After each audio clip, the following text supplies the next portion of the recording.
عايز اقول لك حاجه بقى قبل ما القح الانثى، ركز في الكلام ده كويس جدا يا غاوي ركز يا غاوي. الانثى في الدجاج هي المتحكمه في الجنين، يعني ذكر إيه؟ او انثى. يعني مين المتحكم في الجنين يا استاذ محمد؟ يعني ايه ده سؤال اختبار، لو نجح ليه مكافأة. مين اللي متحكم في نوع الجنين، ذكر او انثى بعد ربنا؟ الذكر. لا، في الدجاج عكس. بالنسبه الطيور للإنسان؟ عكس الثدييات، ركز بقى في الكلمتين الجايين دول. الطيور عكس الثدييات يا غاوي. ايوه الحيوانات حلو الدم في الذكر زي الخيل والاناري. البشر والبشر الراجل هو اللي الراجل صح في البشر. طالعه محترمه هيجيب راجل. طالعه خربانه وكله باراده ربنا، ولكن انا بتكلم علم عن الدجاج بتاعي. بالنسبه للطيور اللي بتحكم الانثى بالظبط. الدم في الانثى. الله قحها بقى الوقت ايه؟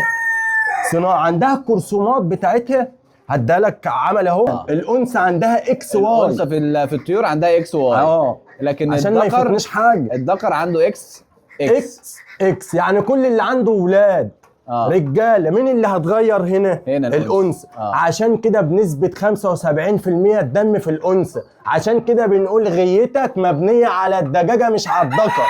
بس هنا في المملكه بس بنسمي انت الديك مش الدجاج. كنت لسه اقول لك انت بنسمي الديك مش الدجاج. هي مش واخده حقها مع انها المتحكمه، بس هي المتحكمه.